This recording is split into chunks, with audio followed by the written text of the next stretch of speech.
Hi everyone, in this tutorial I'm going to show how I did this drawing of a koala in Pastels. Now as this portrait was fairly small, only a 6 by 8 inch, and the eye shape and size is also very small for the koala, I wasn't able to add a lot of detail to the eyes. But that being said, as long as the lighting is captured correctly and the shading here on the very outer edge, the highlight of the reflection, getting the contrast right, then even a small eye shape like this will still look realistic. Now the key to drawing eyes that are small is that we don't want to be forcing too much detail, even if we can see it in the reference photo. Now adding too much detail here, we will end up covering up the layers underneath, so this is why I like to focus more on the lighting. Now as I progress through and start drawing the fur, the base layer here of any animal subject, regardless if they have fur, feathers or scales, I always want to be making sure that my base layer is as accurate as possible. Now my first priority here is the softness and my values. I'm not worrying about the exact colour, but I do want to make sure that I don't have any harsh start and stop points between those lights and darks. Now any harsh edges at the base layer stage, it makes it more difficult to get the softer fur on top when we add the details. So this is why I like to make sure that my base foundation always has that softness to it first. Now once I'm happy with my base layer, I can start building in some initial fur texture. Now what I want to be focusing on here is to build up my values in stages. I don't want to jump into my brightest highlights too soon. Now even if I use a lighter pencil such as this grey, by adjusting how we're using that pencil we can get a variation of that pencil stroke. Now with more pressure I could technically get that pencil detail to look lighter, but by building up my values and adjusting the pressure, the same pencil can be used to capture a range of different highlights, midtones or even shadows. The way that we use the pastel pencils here is crucial. Now this is something that I do cover thoroughly in my real-time step-by-step tutorials. I create those with a voiceover while I'm drawing, so I'm able to explain everything in the moment. It makes even the most complex subjects easier to tackle. If they are of interest, I'll link those tutorials in the description below. Now here's a prime example of where I hadn't quite made my base layer dark enough, and this is a huge factor to consider. If the pencils that we're using for indicating at the details are not showing up, that is an indication that the layers underneath aren't dark enough. Now if the layers underneath aren't dark enough, the overall contrast of the portrait will be lacking. So even with thousands of individual details, if the contrast isn't right, the portrait will still look flat. So the contrast here is crucial. With any animal, subject, landscape, whatever it may be, the contrast should be something that we focus on right from the very beginning, more so than worrying about the exact colour. But at this stage of the drawing, I'm focusing more on my midtones. This is a crucial part of any drawing. The midtones can often get skipped over because we are too busy focusing on the really dark shadows or the really bright highlights. But the subtle layers that build up softness in the fur, it's usually then the midtones that can really help with that. If there is too much of a harsh difference between the darker values and the highlights, then it can actually make those edges of those highlights and shadows too harsh. The midtones are going to help to soften and bridge those areas together. This highlight here is a great example of that.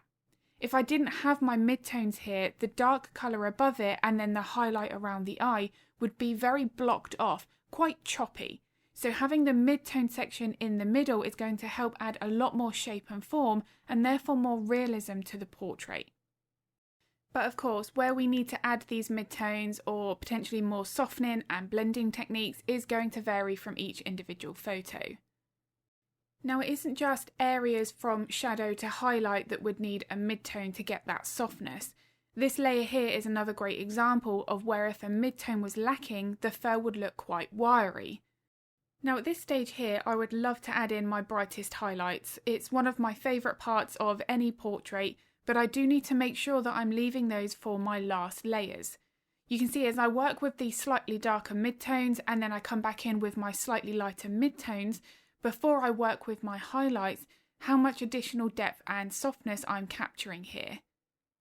Now, like what I mentioned at the beginning of this video, although I'm technically using my white Carbothello here, I'm only using light pressure to give me a variation in this pencil stroke I'm creating. If I use more pressure, I will make this look far brighter. So how we use the pastel pencils is a big consideration. Now, another tip when working with values here is if we are using a white pencil, the brightest that we have, and that highlight isn't looking light enough, then it could also be that what's next to it isn't dark enough. Now, I've already mentioned about the importance of making sure the layers underneath are dark enough. But if I wanted to have the highlight in the eye looking brighter here, for example, then I need to darken up what's next to it. If I darken up something around that highlight, it will automatically make that look lighter, even though we haven't come back over with a brighter pencil. So this again is why contrast is so important. Now, as I start to draw the ear, this is where the fur texture becomes quite confusing. I think this would be a texture where we'd look at the reference photo and think, I have no idea where to start. Now, whenever I get that feeling, I try to break it up into more layers. So I focus more again on my base foundation, capturing the lights and the darks, making sure not to go too bright with those highlights at this stage. But if I can just focus on one layer at a time, one smaller section at a time, then even the most complex fur textures are easier to tackle. However, one thing that can make this more complicated is not having the element in behind that fur texture. So for example, on the edge of the ear here, I really should have had the green background in the top left corner in place first before I started this ear at all. Now, it doesn't make any difference regarding how the finished result looked, but I did certainly make my life a little bit more difficult by not having in my background at that outer edge. And once that was mapped in, it's then far easier to visualise what that fur should look like. So I do always recommend that when you do work with realism, if we try to add in what is further away first of all and then build up from there, the way that it more naturally is in that reference photo, then it's easier for us to visualise in our mind. Quite often we can spend hours just looking and staring at the reference photo, not quite sure of where we should begin. But I do find that this is usually made worse if we don't have what's in behind it first. So I do certainly find that makes a very big difference in how I like to work. Now, of course, there are exceptions to the rule. So there may be a specific scenario where we wouldn't want to do that and we may need to work with a bit more of a cautious approach. If you're not quite sure about something that you're drawing at the moment in any of your own projects, do let me know in the comments below because I'm always happy to help if I can. And then these are the details that I would feel we're more likely to add in too early on. Now, by adding in these areas where the hair starts to overlap considerably over the top of everything else, if we have those in too soon, it can almost put a bit of a mental block on what we can visualise underneath. This is where then we feel like we've skipped out on detail, but we're not quite sure how to capture that. So by trying to ignore those details entirely, only focusing on the fur underneath, it can make such a difference to how natural this fur looks. Now here on this clip, in the next few seconds, you're going to see how I'm going to come back in with my darker pencils. Because as I started to use this white pencil, I felt like they weren't really having the depth I wanted. They did look quite flat. Now again, that tells me that my contrast isn't right and I need to darken my base layer. So by taking that time to darken this inner centre of the ear and now come back in with my white pencil, you can see how much more depth, the softness that is captured here by making that slight alteration. Now those kinds of alterations are very easy to think, oh, they're not that much of an importance, I'll leave it as it is. But this is the sort of thing where the ear would look quite flat. So as an end result for this level of realism, those kinds of alterations are actually quite a big deal in capturing as much of that shape and form as we can. Now in some situations there may actually be bounced light or reflected colour into the fur. Now up to this point there wasn't really that visible at all, but on the very lower part of the chin, the greenery that's surrounding the koala had been reflected up into that fur. So this is where I'm going to start using more of the greens and yellows to capture that bounced light. Now this is another great example of where there wasn't one specific colour that was perfect. I had to layer a combination of pencils in order to get the desired colour and softness that I wanted. Once I've captured the colour, then I can start to focus more on the values, adjusting whether or not it needs to be lighter or darker.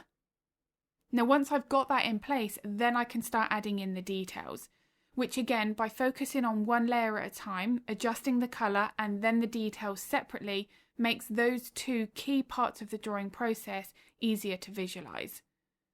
Now as I start to darken this part of the face and capture that slightly one-sided light source, this is going to add more shape to the animal's face. By darkening up my shadows here, I've added in a little bit more of that depth to the eye socket and the cheek. I've captured more of the jawline just by darkening up those shadows. So that when I come back in with these lighter midtones and my highlights, those darker values next to it are going to make those additional values around that area stand out that much more.